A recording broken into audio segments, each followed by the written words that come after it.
अस्सलाम वालेकुम दोस्तों, मैं हूं परवेज़ रंजीला। दोस्तों, पाकिस्तान मुस्लिम लीग नून की नायब सदर मरियम नवाज़ साहिबा का 28 अक्टूबर को सालगिरह का दिन है, जिसको मनाने के लिए पाकिस्तान मुस्लिम लीग नून ने बहुत सी जगहों पर इंतज़ामात किए थे और कुछ लोग अपनी सतह पर भी ये दिन मना रहे थे।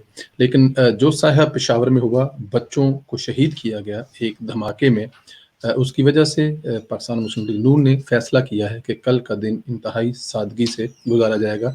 ऐसी किसी भी तकरीबात का जो इंतज़ाम किया गया था उसको नहीं मनाया जाएगा।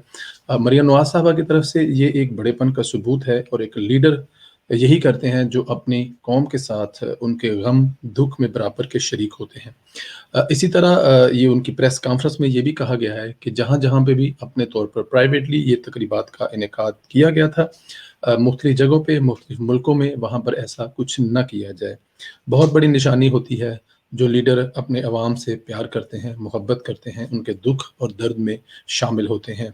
मैं उम्मीद करता हूँ कि अल्लाह ताला की ज़ात इन बच्चों की जो शहादत है, उससे हमें कुछ सीखने को मिलेगा। बहुत ज़्यादा तकलीफ़ वाली बात है इन बच्चों की शहादत। ये बच्चे अगर शहीद हुए हैं, हमें इनकी इतनी तकलीफ़ है, तो जिनके ये बच्चे हैं, वहाँ पर क्या क़यामत का समा होगा। दोस्तों, उम्मीद करते हैं कि हुकूमत इस पर बड़ा सीरियस नोट लेगी और जिन इदारों को सियासतदानों के पीछे लगाया हुआ है, उनसे वो काम लिया जाए जो उनका काम बनता है। अपना ख़्याल रखें, इंशाअल्लाह आप लोगों से एक दूसरी वीडियो मुलाकात होगी। खुदा हाफ़िज़ दोस्तों।